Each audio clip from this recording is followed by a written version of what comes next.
Picture this moment. You walk into a sterile conference room where your entire future hangs in the balance. The fluorescent lights buzz overhead, casting harsh shadows across polished mahogany tables. You sit across from a record executive who holds the power to make or break your dreams. The silence stretches between you like a chasm as they flip through your portfolio with practiced indifference. You have just finished performing your heart out, pouring every ounce of your soul into the music you believe in. Your voice still echoes in the small audition room down the hall. Your hands still tremble from the intensity of your performance. This is everything you have worked for, everything you have sacrificed for, condensed into 15 minutes of raw vulnerability. The executive leans back in their leather chair, the kind that costs more than most people make in a month. They shake their heads slowly, deliberately. The gesture feels rehearsed, like they have crushed 1,000 dreams before yours and will crush 1,000 more after you leave this room.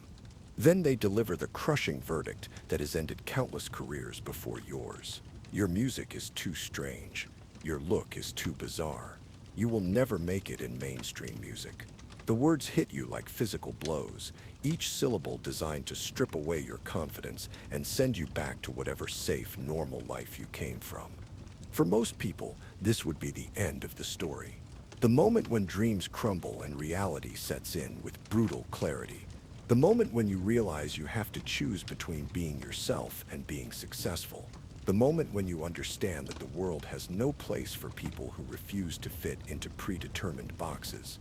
But what if I told you that this exact moment of rejection became the catalyst for one of the most extraordinary transformations in music history? What if I told you that the person sitting in that chair, absorbing those cruel words, would go on to sell over 170 million records worldwide? What if everything the industry said was wrong about her became exactly what made her unstoppable? What if I told you that less than 5 years after this moment, she would be standing on stages around the world, commanding the attention of millions who hung on her every word? What if those same executives who dismissed her would be desperately trying to sign artists who sounded like her, looked like her, dared to be as authentic as her? This is the story of how Stefani Germana became Lady Gaga, how she turned industry rejection into global domination by refusing to tone herself down, how she proved that sometimes the best response to being told you do not fit in is not to change yourself, but to change the game entirely. But more than that, this is a story about the courage it takes to be authentically yourself when the entire world is telling you to be someone else. This is about what happens when you refuse to make yourself smaller to fit into spaces that were never meant for you in the first place. Because here is the truth that terrifies every executive, every gatekeeper, every person who profits from keeping others small. In a world full of copies, being an original is not just refreshing, it is revolutionary. And revolutions, once they begin, have a way of changing everything that comes after them.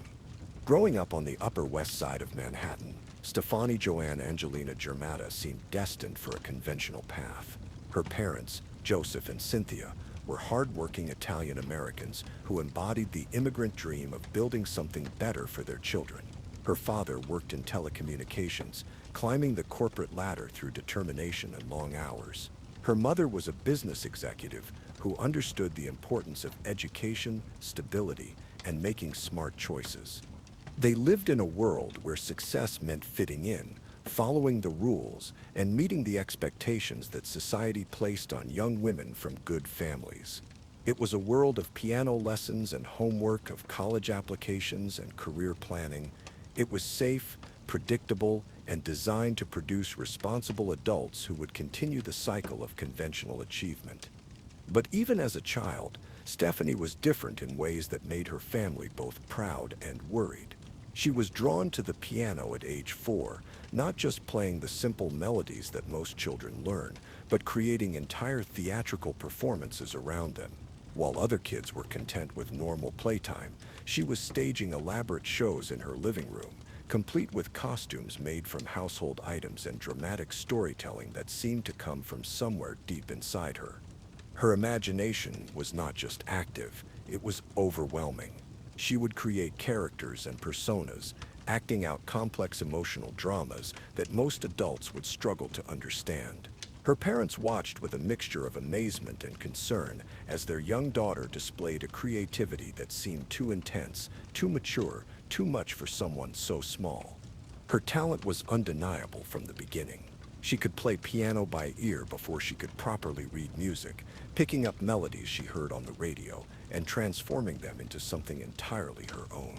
She wrote her first song at 13, a deeply personal piece about feeling different in a world that rewarded conformity.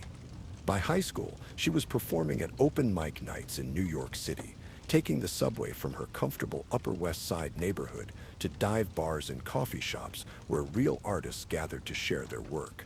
These venues were a world away from her privileged upbringing, filled with struggling musicians, poets, and performers who lived for their art rather than financial security.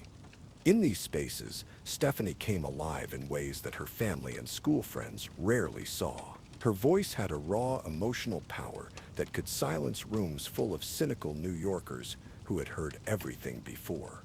Her performances were not just musical, they were theatrical experiences that combined vulnerability with showmanship, intimacy with spectacle. But with every performance, a pattern began to emerge that would define her entire journey. People noticed her, but they also questioned her. She was too intense for some crowds who preferred their entertainment light and easy to digest. Too theatrical for others who wanted musicians to stand behind microphones and simply sing. Too emotional, too dramatic, too much of everything that polite society preferred in smaller, more manageable doses. The reactions were never neutral. People either loved her completely or found her completely off-putting. There was no middle ground with Stefani Germanotta, no way to experience her artistry without having a strong reaction one way or another. This polarizing quality would later become one of her greatest strengths, but in high school, it often felt like a curse. Her parents encouraged her to pursue music, but within reason, they supported her acceptance to New York University's Tisch School of the Arts, where she could study music in a structured academic environment. This was the compromise between her artistic passion and their practical concerns.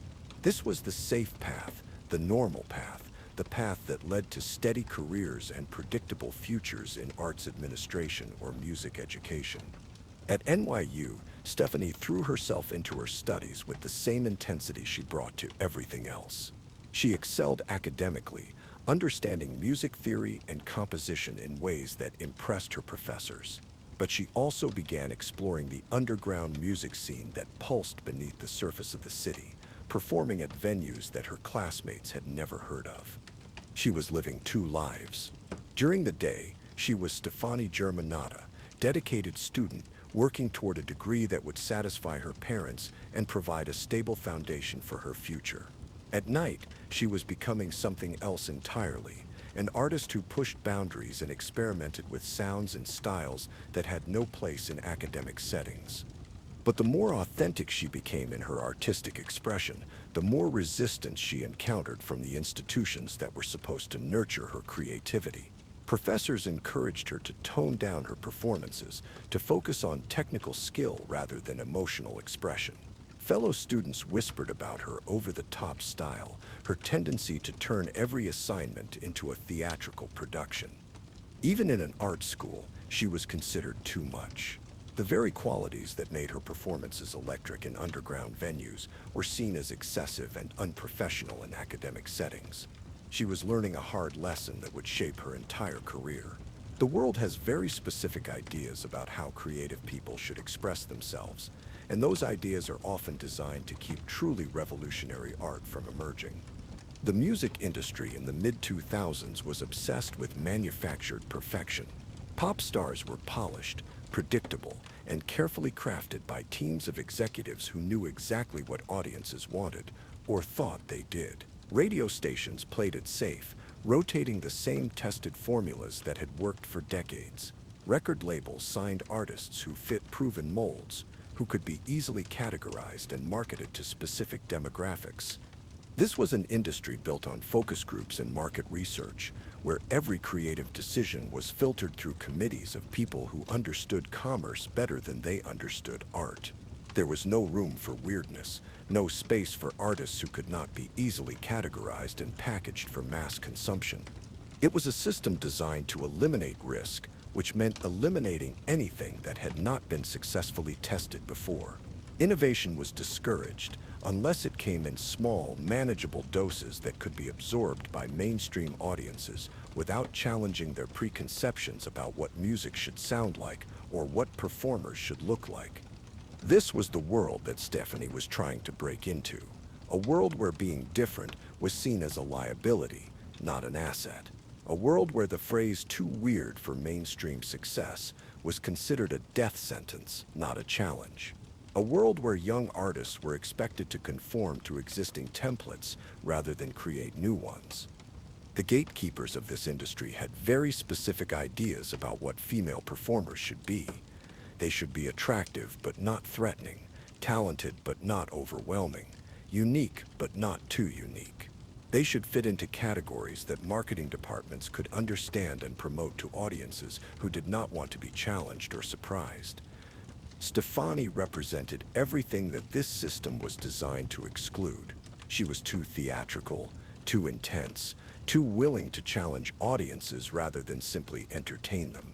Her music combined genres in ways that confused radio programmers.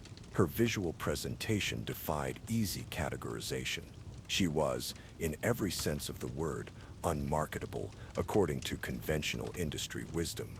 But conventional wisdom was about to be turned completely upside down. The industry that said she was too strange for success was about to learn that sometimes success comes to those strange enough to rewrite the rules entirely. The year is 2005, and the music industry stands on the edge of a technological revolution that no one fully understands yet. Digital distribution is beginning to challenge the monopoly that record labels have held over music promotion and sales for decades. Social media platforms are emerging that will give artists direct access to audiences without traditional gatekeepers. The old systems of control are starting to crack, creating opportunities for artists who never fit into conventional molds. While most college students are cramming for finals and worrying about weekend plans, 19-year-old Stefani Germanata is making a decision that will change everything. She walks into the office of her academic advisor at NYU, carrying a folder full of withdrawal forms that represent the end of her conventional path to success. The conversation is brief but devastating for her family. She is dropping out of one of the most prestigious arts programs in the country, walking away from the safety net that her parents have worked so hard to provide. The advisor tries to convince her to reconsider, pointing out the statistics about how few musicians actually make sustainable careers without the foundation of formal education. But Stefani has seen something they cannot see yet. She understands that the future of music is not going to be found in lecture halls or textbooks. It is going to be created by artists who are willing to risk everything to connect directly with audiences who are hungry for authenticity in an increasingly manufactured world. Her parents are devastated by her decision. They have invested everything in her education, believing that a degree from a prestigious university is the key to a stable future. They cannot understand why she would throw away such an opportunity, why she would choose uncertainty over the security they have worked so hard to provide for her. The conversations at home become tense and painful. Her father cannot understand why she continues to pursue something that has caused her so much rejection and disappointment. Her mother worries about her safety, about the late nights and the rough neighborhoods where she performs. They love their daughter, but they cannot see past their own fears about what her choices might cost her. But they can see something in Stefani's eyes that stops them from trying to force her back to school. There is a determination there that goes beyond teenage rebellion or artistic pretension. This is not a phase or a romantic notion about the struggling artist lifestyle. This is who she is at the deepest level, and trying to force her into a different mold would be like trying to stop a river from flowing toward the ocean. She moves into a tiny apartment on the Lower East Side with money she has saved from performing at local venues. The space is barely large enough for a bed, a keyboard, and the dreams that consume her every waking moment.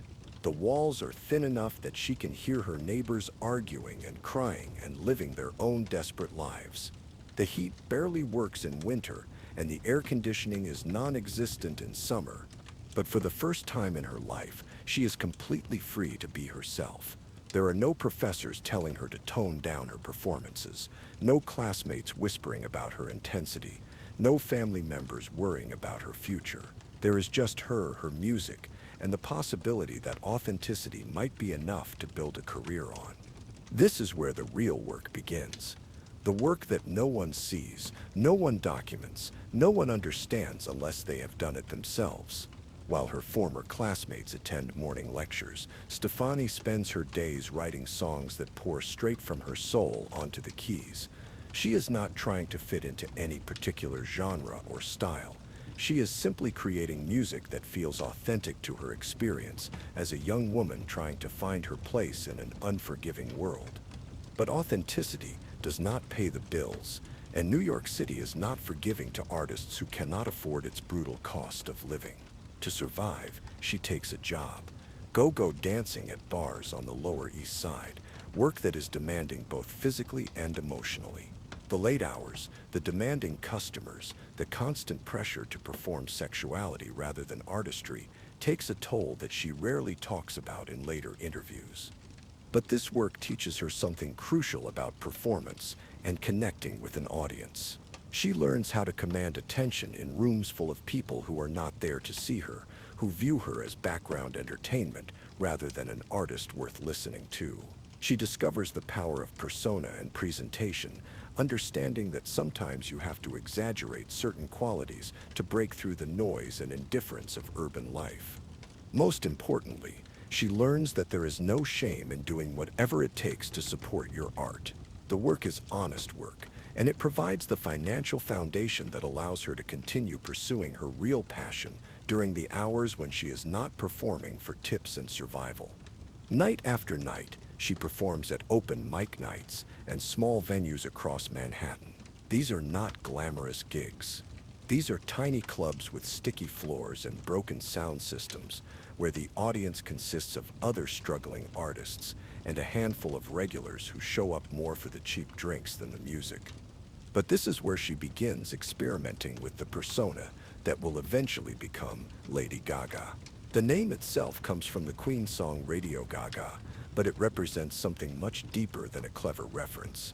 It is a way to express all the parts of herself that the world has told her are too much, too intense, too theatrical for polite consumption. Lady Gaga is not just a stage name. It is a liberation. It is permission to be as dramatic, as emotional, as visually striking as her inner artist demands. It is a way to transform the qualities that have made her unmarketable according to industry standards into the very things that make her impossible to ignore.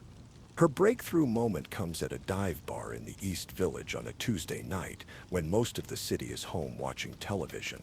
The crowd is rowdy and distracted, talking over the previous performers without much interest. The sound system crackles with feedback, and the lighting consists of a few colored bulbs that barely illuminate the small stage area. But when Stefani sits down at the piano and begins to play, something shifts in the room that no one expects. Her voice cuts through the noise with such emotional power that conversations stop mid-sentence. People turn from their drinks to look at this young woman who is pouring her entire soul into a song that seems to come from somewhere deeper than technique or training. By the end of her set, the entire bar is silent, except for the sound of her fingers on the keys and her voice soaring over melodies that transform the dingy space into something sacred. The applause when she finishes is not polite. It is thunderous, coming from people who came for cheap drinks and found themselves witnessing something they will never forget. Among the audience that night is a talent scout from Def Jam Records, one of the most powerful labels in the industry. He has been to hundreds of these small venue showcases, looking for the next big thing in rooms where most performers are more enthusiastic than talented. But what he hears from Stephanie is different. This is not just another singer with dreams of stardom. This is an artist with a complete vision and the technical ability to execute it at the highest level. He approaches her after her set, hands her his business card, and tells her something that makes her heart race with possibility. They want to meet with her. They want to hear more of her music. After years of rejection and struggle, someone in the industry is finally paying attention to what she has been trying to say. The meeting at Def Jam feels like a dream come true. The offices are everything she has imagined. The music industry would be like glass walls overlooking Manhattan. Gold records displayed like trophies, the buzz of creativity and commerce happening simultaneously on every floor. This is where careers are made, where artists transform from struggling unknowns into household names. She performs 3 of her original songs for a room full of executives who nod approvingly and exchange meaningful glances. These are people who have heard everything, who can spot talent and marketability from the first few notes of a performance. And they are responding to her music in ways that suggest she might finally have found the break she has been working toward. The conversations that follow are intoxicating. They talk about radio play, music videos, promotional campaigns that could introduce her to millions of potential fans. They use phrases like major market potential and crossover appeal. For someone who has been performing for tips and survival, the possibility of mainstream success feels almost overwhelming. Within weeks, she has a record deal that includes financial support, studio time, and access to professional producers and songwriters who understand how to craft hits for commercial radio. The contract feels like validation of everything she has sacrificed to get to this point. Her parents are relieved and proud. Her friends are amazed by how quickly her fortunes have changed. For the first time since dropping out of college, Stephanie allows herself to believe that she has made the right choice. The industry that rejected her for so long has finally recognized her potential. The years of struggle and uncertainty seem like they might have been worth it if they lead to the kind of success that allows her to share her music with the world. But the music industry has a way of crushing dreams even after it appears to make them come true. The executives who signed her begin the process of molding her into what they believe will sell to mainstream audiences. They want her to tone down her theatrical tendencies, to focus on more conventional pop sounds that radio programmers will understand and embrace. They bring in professional songwriters to collaborate with her, people who have crafted hits for major artists and understand the formulas that translate into commercial success. These collaborations are presented as opportunities to learn from industry veterans, but they feel like compromises that chip away at the artistic vision that made her unique in the first place. Slowly, imperceptibly at first, Stephanie begins to feel herself disappearing. The songs she writes are polished until they lose their edge, refined until they sound like everything else on the radio. The performances she gives are choreographed until they feel mechanical rather than spontaneous. She is becoming exactly what the industry wants her to be, and it is suffocating her creative spirit.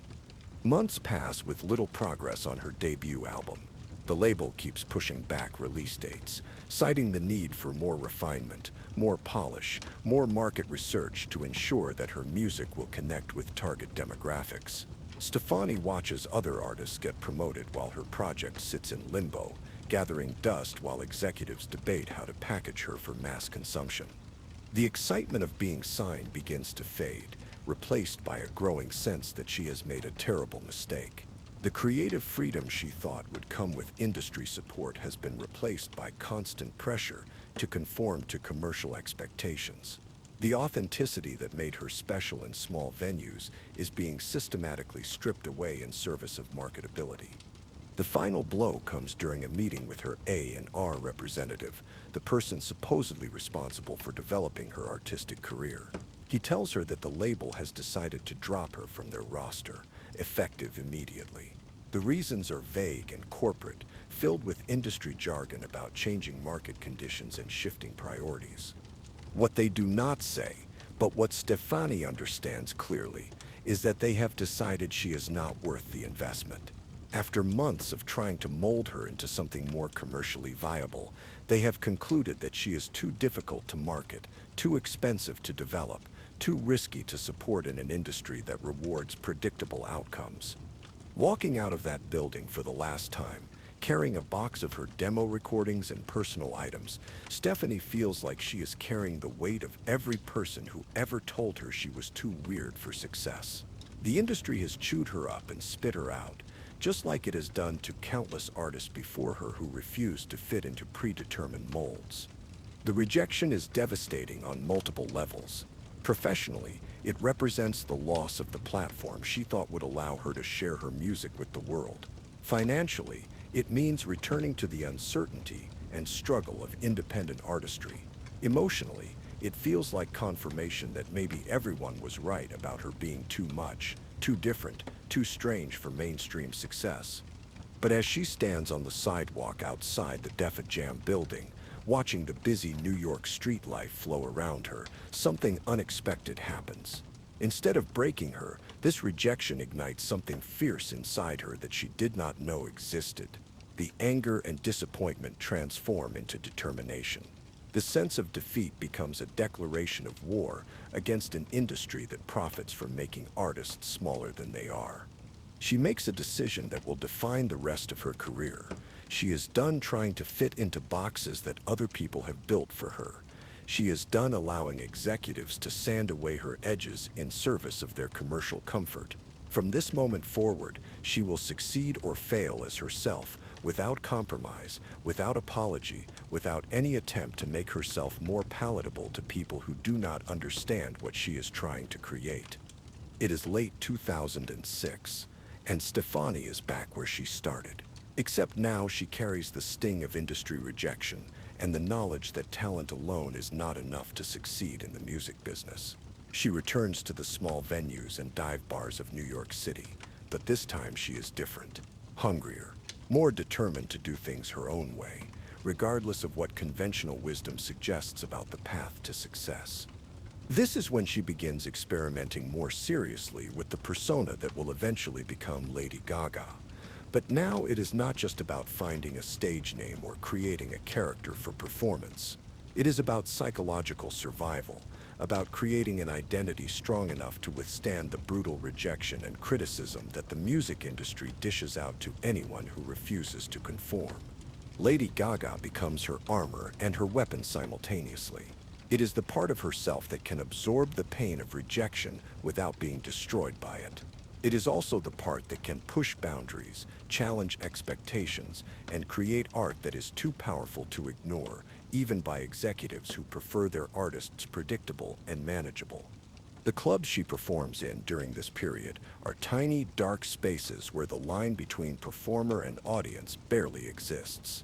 These are not venues that attract industry scouts or music executives. These are spaces for artists who exist outside the mainstream, who create art for its own sake rather than for commercial success. For the first time since her record deal fell apart, Stefani feels like she is home. But she is also learning harsh lessons about the realities of independent artistry in an expensive city. Without label support, every aspect of her career becomes a personal financial burden. Studio time, equipment, costumes, promotional materials all have to be paid for out of her own pocket, which means continuing to work jobs that drain her energy but provide the financial foundation for her art. The work is exhausting and sometimes demoralizing. During the day, she takes whatever employment she can find that allows her to perform at night. Restaurant work, retail jobs, the occasional go-go dancing gig when she needs quick money for rent or studio time. Each job is a reminder of how precarious her situation is, how close she constantly lives to financial disaster. But this period of struggle also teaches her valuable lessons about resilience and self-reliance.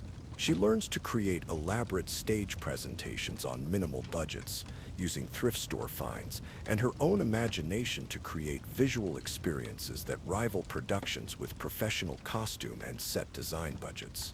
She learns to promote her own shows, using early social media platforms and old-fashioned flyering to build audiences for performances in venues that do no advertising of their own.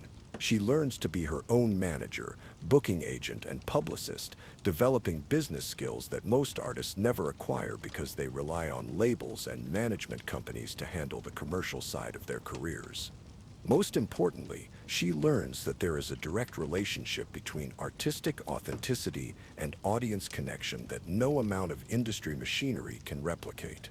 When she performs as herself, Without any attempt to conform to commercial expectations, people respond with an intensity that surprises even her. It is during this period that she meets Rob Fusari, a producer who will play a crucial role in her development as both an artist and a person. Rob is older, more experienced in the music industry, and connected to parts of the business that operate outside the major label system. He sees something in Stephanie's performances that others have missed. Not just talent, but a complete artistic vision that could reshape what pop music looks like. Their relationship begins as a professional collaboration. Rob offers to help her record demos and develop her sound in his home studio, work that would cost thousands of dollars if she had to pay commercial studio rates. For Stephanie, this feels like a lifeline. She has been performing the same songs for months, refining them in front of live audiences, but unable to capture them in professional recordings that she can shop to labels or upload to emerging digital platforms.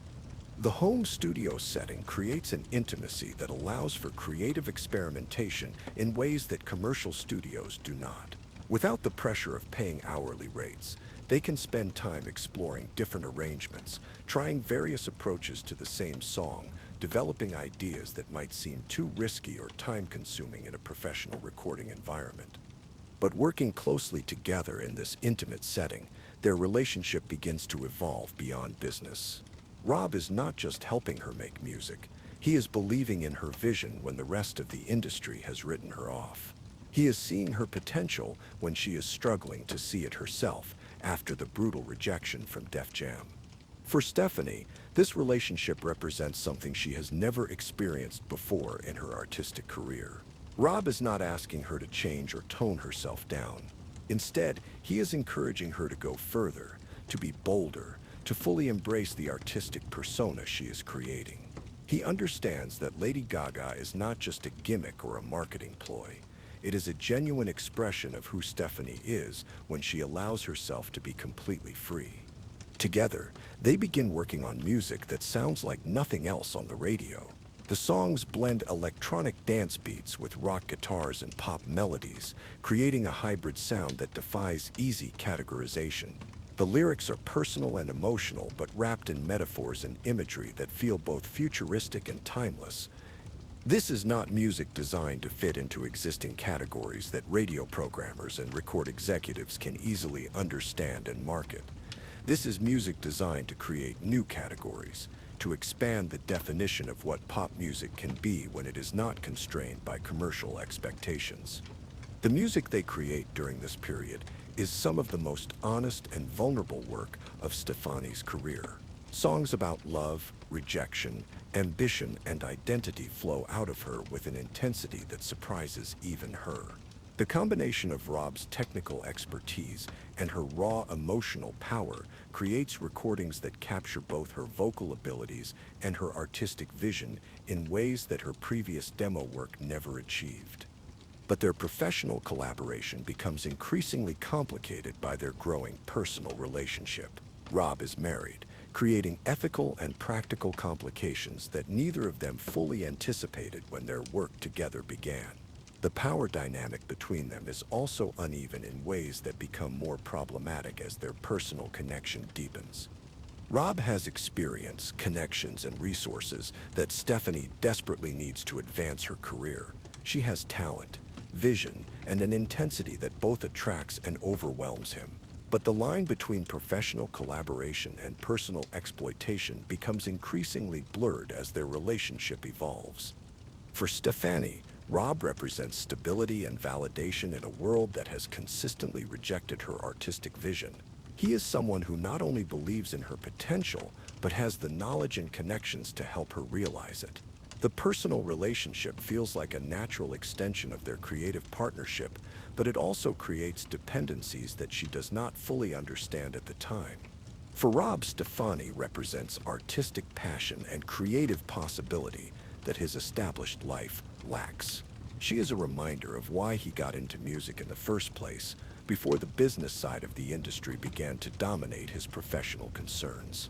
But he is also struggling with competing loyalties and responsibilities that make their relationship unsustainable in the long term. As 2007 progresses, the tension between them begins to build in ways that affect both their personal relationship and their creative collaboration. Stephanie wants more commitment, more clarity about where their relationship is heading, more certainty about his willingness to prioritize their partnership over his other obligations. Rob wants to maintain the status quo, to continue their collaboration without having to make difficult choices about his personal life or professional priorities. He genuinely cares about Stefani and believes in her talent, but he is not prepared for the level of commitment and sacrifice that a full partnership with her would require. The creative energy that brought them together is starting to create conflict between them. The intensity that makes Stephanie such a compelling artist also makes her a demanding partner, someone who needs more emotional and professional support than Rob is prepared to provide within the constraints of his existing life. This tension begins to affect their music in subtle but significant ways. The creative sessions that once felt effortless now feel forced. The easy communication they once shared is replaced by unspoken tensions and competing needs. Both of them can feel that something fundamental is shifting, but neither wants to be the first to acknowledge what that might mean for their future together. Stefani is also beginning to realize that she needs more than just creative collaboration to achieve her goals. She needs industry connections, marketing support, and financial resources that Rob cannot or will not provide. She is grateful for everything he has taught her and for the music they have created together, but she is starting to outgrow what their relationship can offer her career. This realization creates a painful dynamic between them. Stefani is torn between loyalty to someone who believed in her when no one else would, and the recognition that she needs to move beyond this relationship to reach her full potential. Rob is beginning to understand that he cannot give Stefani everything she needs without completely disrupting his own life, but he is not ready to lose his connection to her artistic energy and passion. The songs they create during this period reflect the complexity of their relationship. They are filled with longing, frustration, passion, and the recognition that sometimes love is not enough to overcome practical obstacles. These recordings will later become the foundation for some of Lady Gaga's most emotionally resonant work, but in the moment they feel like documents of a relationship that is slowly falling apart. This is when Vincent Herbert enters the picture, introducing complications that will ultimately force both Stefani and Rob to confront the unsustainable nature of their current arrangement. Vincent is a successful producer and A&R executive who has worked with major artists and understands how to navigate the music industry's complex power structures in ways that someone like Rob, despite his experience, simply cannot match. Vincent sees Stefani perform at a small venue in New York and immediately recognizes that she has something special that transcends the usual categories of commercial viability. Unlike the executives who rejected her in the past, Vincent does not want to change her or tone down her artistic vision. He sees Lady Gaga as a fully formed artistic persona that just needs the right platform and resources to reach its full potential. He offers her something that Rob cannot provide, no matter how much he might want to. Industry connections that can open doors at major labels, financial backing that can support professional recording and promotion, the infrastructure necessary to turn her from a local New York performer into a national and international artist. For Stefani, meeting Vincent feels like a miracle after months of creative and personal frustration. Here is someone with real industry power who not only accepts her artistic vision, but wants to help her expand it beyond anything she has previously imagined. Vincent is talking about record deals, music videos, radio play, and all the things that have seemed impossibly out of reach despite years of hard work and artistic development. But accepting Vincent's offer means ending her professional relationship with Rob, and by extension, their personal relationship as well. This is not just a business decision for Stefani. It is a choice between loyalty to someone who believed in her when no one else would, and the opportunity to finally achieve everything she has been working toward since she first started performing in New York clubs. The conversations between Stefani and Rob during this period are some of the most painful of either of their lives. Rob genuinely wants what is best for her career, but he also cannot bear the thought of losing both his creative partner and his personal connection to her. He argues that they can continue working together while also exploring other opportunities, but Stefani knows that this situation requires a clean break. The music industry does not work in half measures. If she is going to work with Vincent, she needs to be completely committed to that relationship and the opportunities it represents. Trying to maintain her connection to Rob while pursuing a new professional direction would create conflicts of interest and divided loyalties that could sabotage her chances of success. Rob's resistance to her decision creates the first real conflict between them that cannot be resolved through creative collaboration or personal compromise. He begins questioning her judgment, suggesting that she is being seduced by promises that Vincent might not be able to keep. He reminds her of all the work they have done together, all the music they have created, all the ways he has supported her when the industry rejected her. But Stephanie can see that Rob's objections are not purely professional. He is struggling with the personal loss as much as the professional one, and his emotional investment in their relationship is clouding his ability to give her objective advice about her career. She understands his pain, but she also knows that she cannot base her career decisions on protecting his feelings. She has sacrificed too much already to let personal relationships limit her professional opportunities. The years of struggle, rejection, and financial uncertainty have taught her that in the music industry, you have to seize opportunities when they present themselves, regardless of who might be hurt by your choices. The decision to end their collaboration becomes even more complicated when questions arise about ownership of the music they created together. Rob believes that as the producer and co-writer of their songs, he deserves ongoing credit and compensation for any future success that Stefani achieves using material they develop together. Stefani argues that while she appreciates his contributions, the songs came from her experiences, her emotions, and her artistic vision. The melodies and lyrics that make the music compelling are products of her creativity, even if Rob provided technical expertise and production skills that help shape the final recordings. This disagreement over creative ownership transforms their painful breakup into something much more serious and potentially damaging to both of their careers. Legal representatives become involved. Contracts and agreements that seemed clear during their collaboration are now being interpreted in different ways by different parties with competing interests.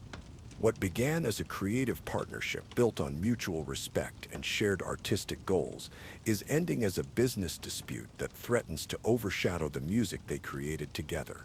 The personal betrayal that both of them feel is being channeled into legal arguments about ownership, credit, and financial compensation. For Stephanie, this conflict feels like a betrayal of everything their relationship represented.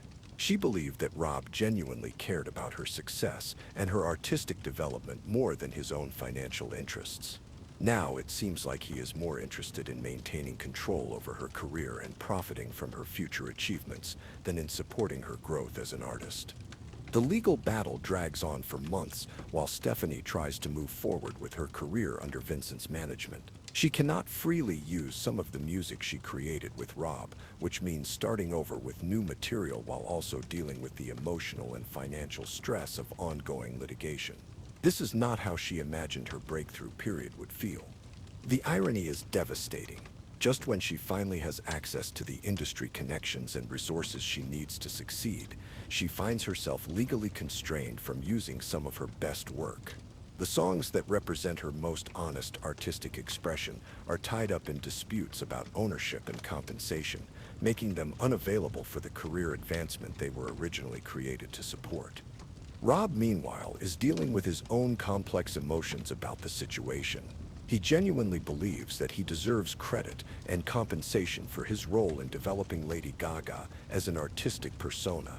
The music they created together represents some of his best production work, and he cannot bear the thought of being written out of the story if Stefani achieves the success they both believe she is capable of. But he is also struggling with the personal loss of his relationship with Stefani and the recognition that his contributions to her success may never be fully acknowledged by the industry or the public. The media attention around Stefani's emerging career rarely mentions his role in her early development, which validates her decision to move on while simultaneously frustrating his need for professional recognition. The legal conflict is taking its toll on Stefani in ways that are not visible to the public or even to Vincent and her new team. She is spending money she does not have on lawyers while trying to launch a career that requires complete focus and energy. She is constantly worried about what Rob might do to interfere with her progress, and she cannot fully trust new collaborators because of how complicated her previous partnership became. The emotional impact is even more significant than the professional obstacles. Stephanie genuinely cared about Rob, and she believed that he cared about her success more than his own interests. Learning that their relationship could become adversarial has made her more guarded about future collaborations and less trusting of people who claim to want to help her. This experience is teaching Stefani harsh lessons about the music industry that go beyond creative development or marketing strategies. She is learning that personal relationships and business relationships can become impossibly entangled, especially when money and recognition are at stake. She is learning that people who genuinely believe in her talent might still prioritize their own interests over her success when forced to choose. Most importantly, she is learning that she needs to protect herself legally and emotionally in ways she never considered before. The naive trust that allowed her to collaborate so openly with Rob is being replaced by a more sophisticated understanding of how to structure professional relationships to prevent future conflicts.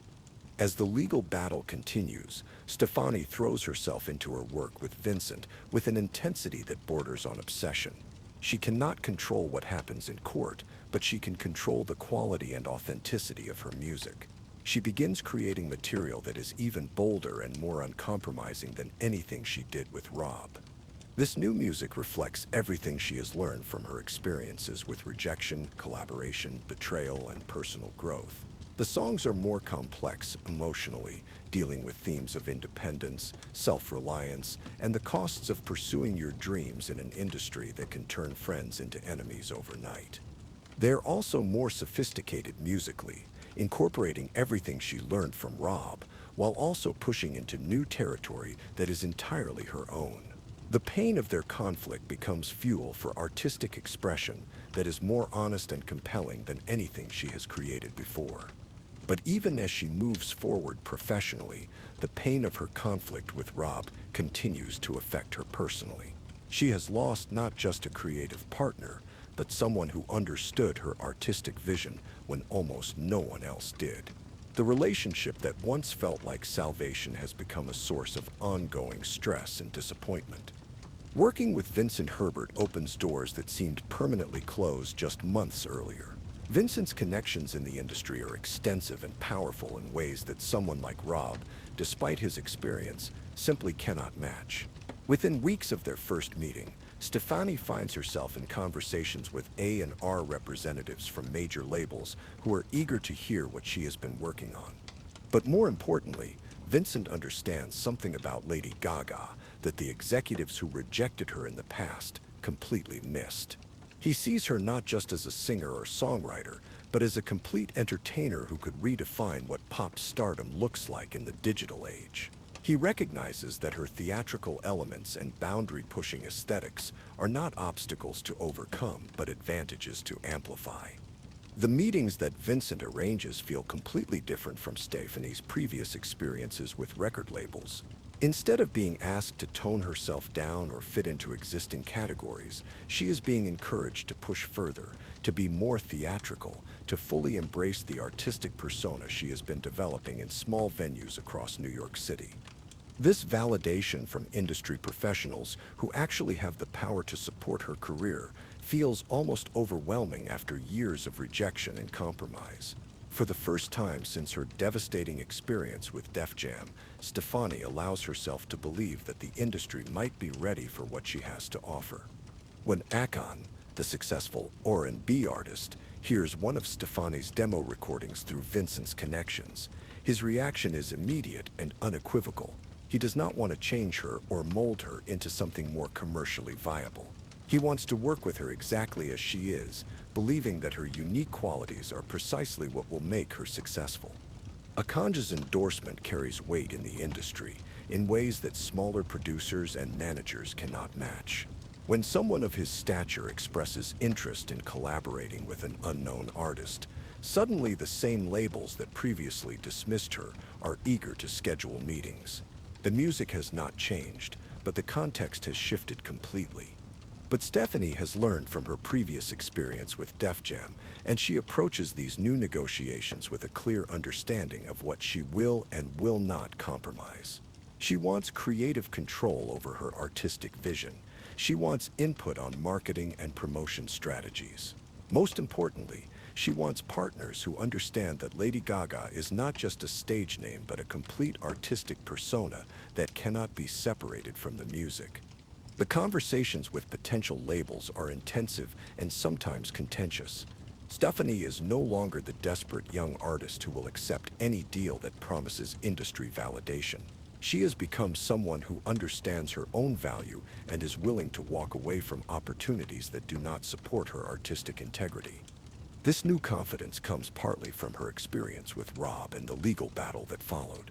As painful as that conflict has been, it has taught her to think more strategically about professional relationships and to protect her interests in ways that her younger, more naive self never considered. Interscope Records emerges as the label that best understands what Stephanie is trying to achieve. Jimmy Iovine, the legendary music executive, sees Lady Gaga not just as a potential hitmaker, but as an artist who could fundamentally change how the industry thinks about authenticity and commercial success. The contract negotiations are complex, especially with the ongoing legal issues surrounding her previous work with Rob. But Stephanie's new legal team, paid for by Vincent's advance investment in her career, is more sophisticated than anything she could afford during her independent years. They structure the deal to protect her creative control, while also ensuring that she receives appropriate compensation for her work. By the middle of 2008, Stephanie has signed a deal that gives her the creative freedom and financial backing to fully realize her artistic vision. The contract includes provisions that protect her from the kind of artistic interference that destroyed her previous label experience. Most importantly, it recognizes Lady Gaga as an integral part of her artistic identity rather than just a marketing gimmick. Recording her debut album becomes an opportunity to prove everything she believes about the power of authenticity in a manufactured industry. Working with producers like Red One, she creates music that blends electronic dance beats with pop melodies and rock energy.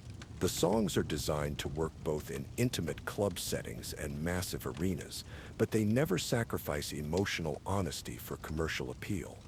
The recording process is intensive and exhilarating in ways that her previous studio experiences never were. Instead of being asked to compromise her vision, she is being encouraged to push further. Instead of having her theatrical instincts discouraged, they are being incorporated into every aspect of the production process. But perhaps most importantly, she maintains complete control over the lyrical content and thematic direction of her music. The songs on her debut album tell her story honestly, dealing with themes of rejection, ambition, love, and self-acceptance without the sanitization that major labels often impose on their artists. Just Dance becomes the lead single from her debut album, and everything that follows happens with a speed that feels almost surreal. The song is not just catching fire on radio and digital platforms, it is creating a cultural phenomenon that transcends traditional music marketing and promotion. The success exceeds even the most optimistic predictions from her label and management team. Radio stations that initially dismissed the song as too weird or electronic for their formats are being forced to add it to their playlists by listener demand. International markets that typically ignore new American artists are embracing Lady Gaga with unprecedented enthusiasm. But the real explosion comes when people see Lady Gaga perform. The theatrical elements that industry executives once considered too weird for mainstream success become the defining characteristics of a completely new kind of pop star. Every performance is an event, every appearance is an artistic statement, Every interview is an opportunity to challenge conventional expectations about what female entertainers should be. The audiences that respond to her music are not just buying singles and albums. They are connecting with her message about celebrating difference and refusing to conform to societal expectations. They are finding permission to be themselves in a culture that often punishes authenticity and rewards conformity. August 2008 becomes the month that changes everything forever. Just Dance is not just climbing the charts. It is rewriting the rules about what mainstream success looks like and what kinds of artists can achieve it. But this is only the beginning of a transformation that will reshape both Lady Gaga and the entire music industry. The success of Just Dance creates a phenomenon that nobody predicted, not even Stefani herself or the team of industry professionals who believed in her potential. Radio stations that once dismissed her as too weird are now competing to premiere her next song. Music television channels that initially refused to play her videos are now featuring them in heavy rotation. International markets that typically ignore new American artists are embracing Lady Gaga with enthusiasm that surprises everyone in the music business. The song reaches #1 in multiple countries where American pop artists rarely achieve significant success, proving that authenticity can transcend cultural and linguistic barriers in ways that manufactured entertainment cannot. But the real breakthrough comes when people realize this is not just about catchy music or clever marketing. This is about someone who represents authentic self-expression in a world of manufactured pop stars.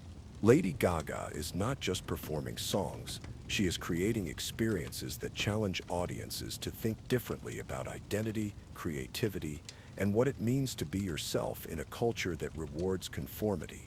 The scrutiny that follows is unlike anything Stefani experienced during her years of rejection and struggle. Every interview becomes an examination of her authenticity, with reporters trying to determine how much of Lady Gaga is genuine artistic expression and how much is calculated commercial strategy. Critics want to prove that Lady Gaga is just an elaborate marketing scheme designed to exploit the public's hunger for something different. Supporters want to defend her as the real thing, an artist who has finally found a way to bring authentic creativity to mainstream audiences without compromising her vision. But Stefani knows something that her critics do not understand, something that comes from years of being rejected for being too authentic and too different. Lady Gaga is not a costume she puts on for public appearances. She is the person Stefani becomes when she allows herself to be completely free from the constraints and expectations that society places on young women. The success is intoxicating, but it is also overwhelming in ways that no amount of preparation could have prevented. Every aspect of her life becomes public property, subject to analysis and criticism from people who have never met her, but feel entitled to judge every choice she makes. Every creative decision becomes material for extensive media coverage and public debate. The outfits she wears, the statements she makes in interviews, the causes she supports all become topics of discussion that extend far beyond music journalism into mainstream news and cultural commentary. This is when the strength she developed during her years of rejection becomes crucial to her survival as a successful artist.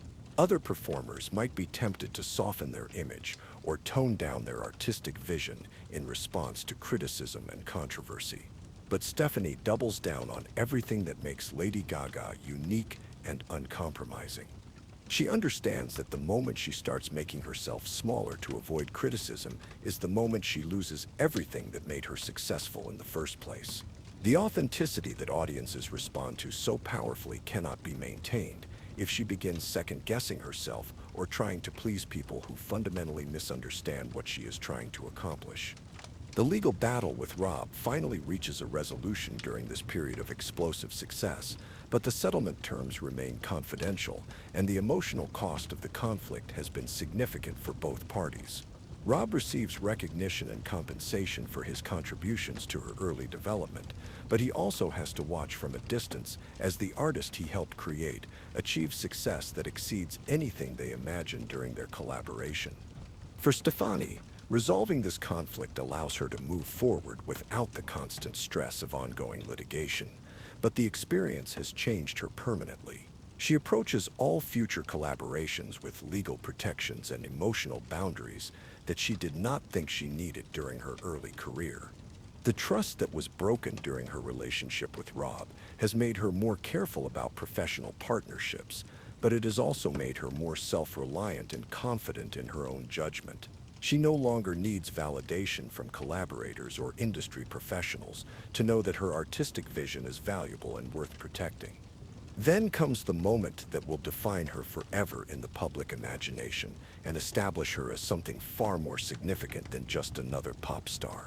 The 2009 MTV Video Music Awards represent the biggest stage in popular music, watched by millions of people around the world who tune in to see the most important artists of the year perform and receive recognition for their work.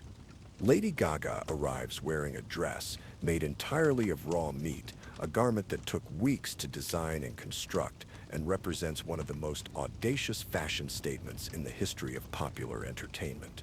The gasps from the audience are audible even over the noise of camera shutters and crowd reactions. The image of her walking the red carpet in this impossible outfit becomes one of the most shared and discussed photographs in the history of social media. But this is not a publicity stunt designed to generate attention through shock value. This is a carefully conceived artistic statement about authenticity, about refusing to be packaged like the products that surround celebrity culture.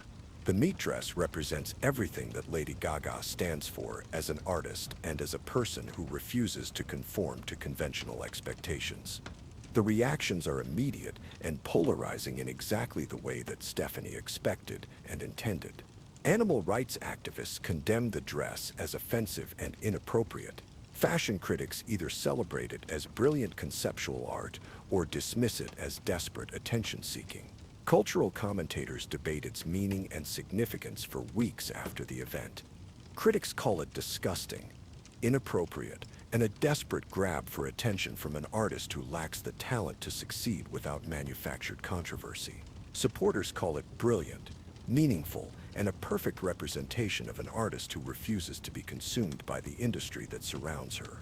But everyone calls it unforgettable, and in an entertainment industry where being memorable is more valuable than being universally liked, Lady Gaga has achieved something that most artists spend their entire careers trying to accomplish. She has created a cultural moment that transcends music and enters the realm of art history. This moment crystallizes what makes Lady Gaga different from every other pop star who has achieved mainstream success in the previous decade. She does not just wear costumes designed by professional stylists. She creates art with her entire being, using fashion, music, and performance to make statements about identity, authenticity, and what it means to be human in a culture that often dehumanizes artists for commercial purposes. She does not just perform songs written by professional songwriters. She creates experiences that challenge audiences to think differently about music, fashion, identity, and self-expression. Every appearance becomes an opportunity to push boundaries and expand the definition of what popular entertainment can be when it is not constrained by commercial expectations. The media attention reaches a fever pitch that exceeds anything Stephanie imagined possible during her years of struggling in small New York venues. Paparazzi follow her everywhere, capturing images that will be analyzed and critiqued by millions of people who feel entitled to judge every aspect of her appearance and behavior. Fashion magazines compete to feature her most outrageous outfits, treating each public appearance like a museum exhibition that requires extensive commentary and analysis. Television shows compete for exclusive interviews where they can try to penetrate the persona and reveal the real person underneath the elaborate presentations. But this level of attention also brings darker elements that Stephanie was not prepared for, despite her years of experience with criticism and rejection. Online commenters dissect every aspect of her appearance and behavior with cruelty that seems designed to break down anyone who dares to be different in public. The The celebration of her weirdness is accompanied by vicious attacks on that same weirdness from people who seem threatened by authenticity or uncomfortable with anyone who refuses to conform to conventional expectations about how young women should look, act, and express themselves. This is when Stefani discovers the true cost of refusing to conform to societal expectations about female behavior and artistic expression. Success has made her a target not just for music critics, but for everyone who feels threatened by authenticity or uncomfortable with difference. The same industry that rejected her for being too strange now includes people who resent her for proving that strangeness can be commercially successful and culturally significant. Her success challenges the assumptions that industry professionals have used to justify years of signing safe, predictable artists who fit into established marketing categories. But perhaps the most profound transformation happens within Stefani herself during this period of unprecedented success and scrutiny. Watching the global response to her most authentic self-expression, she realizes that she has crossed a line from which there is no return. She cannot go back to being the rejected artist trying to fit into industry expectations, because too many people now depend on her continued success and visibility. She cannot return to the small venues and intimate audiences that once felt like home, because her platform now carries responsibilities that extend far beyond personal artistic expression. The success she dreamed of for so many years has arrived, but it has brought complications she never anticipated during her years of struggle and rejection. Every future creative choice will be scrutinized by millions of people who have never met her, but feel entitled to judge her decisions. Every personal relationship will be affected by her public persona and the demands of maintaining a career that operates on a global scale. Every moment of her life will be filtered through the lens of fame and celebrity, in ways that make privacy and normal human connections increasingly difficult to maintain. Standing backstage after one of her career-defining television performances, watching the social media reactions pour in on her team's devices, Stefani feels the weight of what she has accomplished and what she has sacrificed to get there. The industry that once told her she was too weird for success is now desperately trying to find and develop other artists who can replicate what she has achieved. Record labels are signing performers who imitate her aesthetic without understanding the years of authentic struggle that created it. But they are missing the crucial element that made her transformation possible. Lady Gaga was not created in a boardroom or developed through market research and focus group testing. She emerged from years of rejection, struggle, and the determination to be authentic, even when authenticity seemed like a liability rather than an asset. The persona that now captivates millions of people around the world was forged through experiences that cannot be manufactured or replicated by industry professionals who want to profit from authenticity without understanding what it costs to maintain it. The little monsters who embrace her message of celebrating difference are not just fans buying her music and concert tickets. They are young people who need to see that being weird, being different, being too much of something can actually be enough. They need proof that authenticity is more powerful than conformity, even when conformity seems safer and easier. They need someone who demonstrates that success is possible without sacrificing the qualities that make you unique, even when everyone around you is suggesting that those qualities are obstacles to overcome. This responsibility transforms how Stephanie thinks about her career and her public persona in ways that extend far beyond commercial considerations or artistic ambitions. Lady Gaga is no longer just about her personal artistic expression or her individual success. She has become a symbol for everyone who has ever been told to tone themselves down, to fit in, to be more normal, to make themselves smaller so that other people feel more comfortable. Her platform now carries the hopes and dreams of people around the world who are struggling to accept themselves in cultures that often punish difference and reward conformity. The point of no return has been reached. There is no going back to anonymity, to small venues, to the safety of being unknown. Lady Gaga now belongs to the world, with all the opportunities and obligations that such visibility entails. But the meat dress was just the beginning of a career that consistently challenges every assumption about what mainstream success requires and what popular entertainment can accomplish when it is not constrained by commercial timidity. What follows over the next several years is a body of work that proves Lady Gaga was not just a novelty act or a temporary cultural curiosity. She was the beginning of a fundamental shift in how the music industry understands authenticity, creativity, and commercial success. Born This Way becomes more than just an album. It becomes a manifesto for self-acceptance that reaches into schools, communities, and political movements around the world.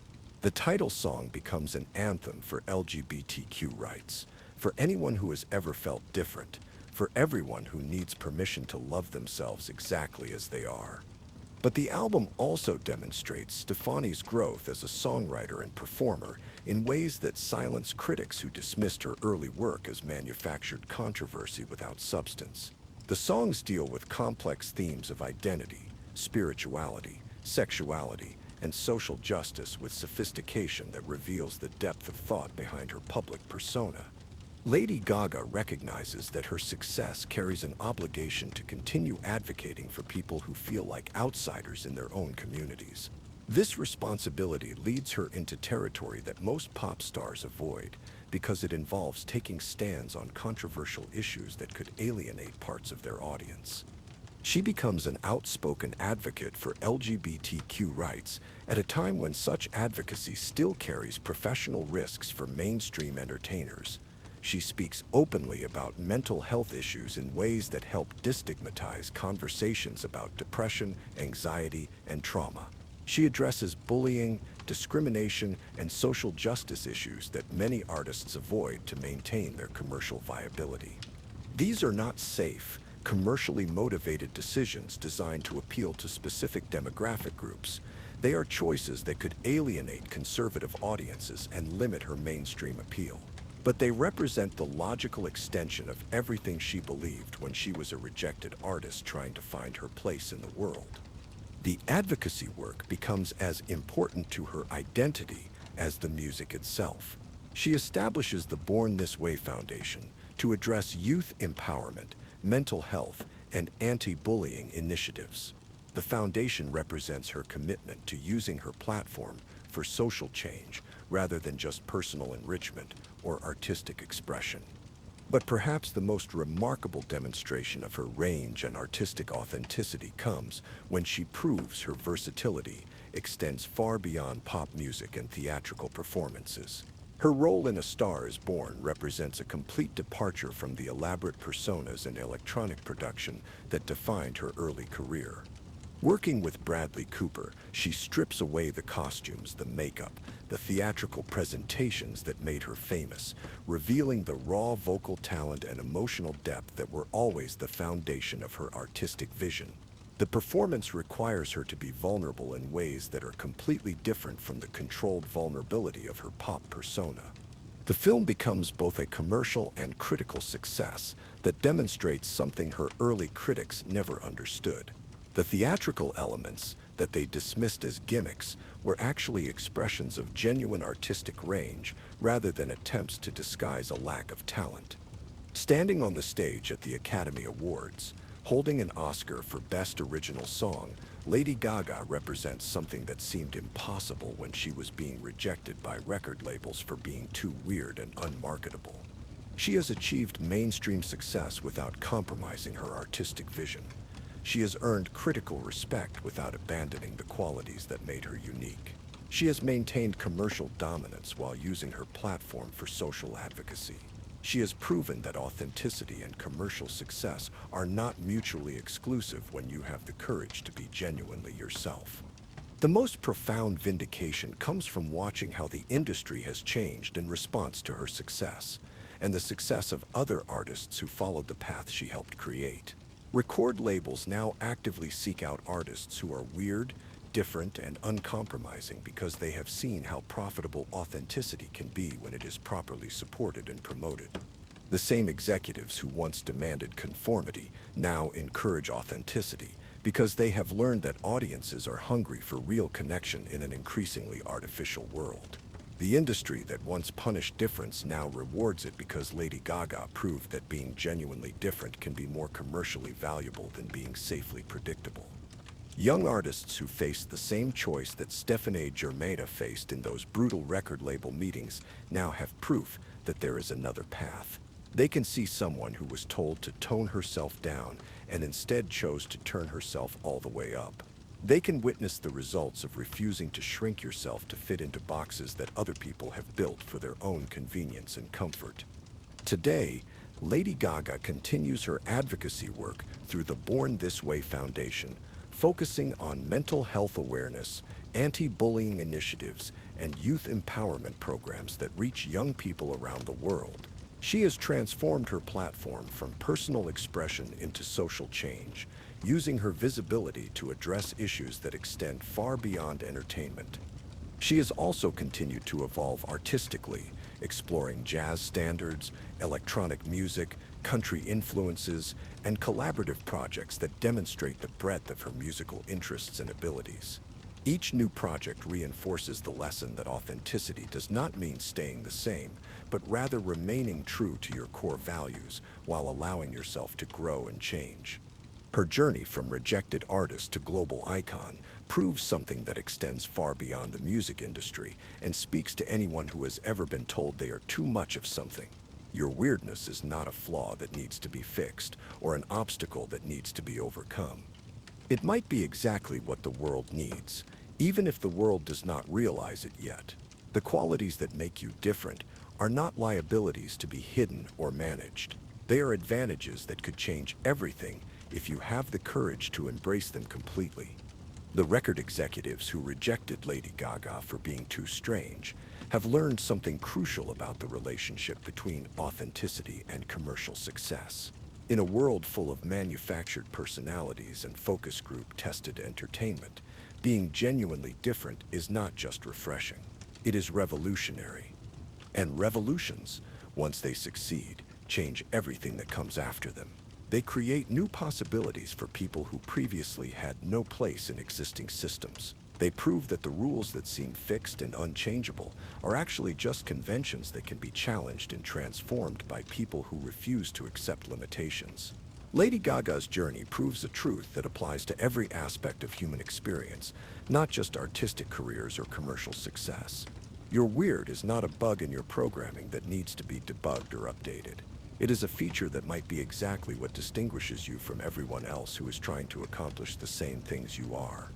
In a culture that often rewards playing it safe, Lady Gaga stands as permanent proof that sometimes the biggest risk is not being risky enough.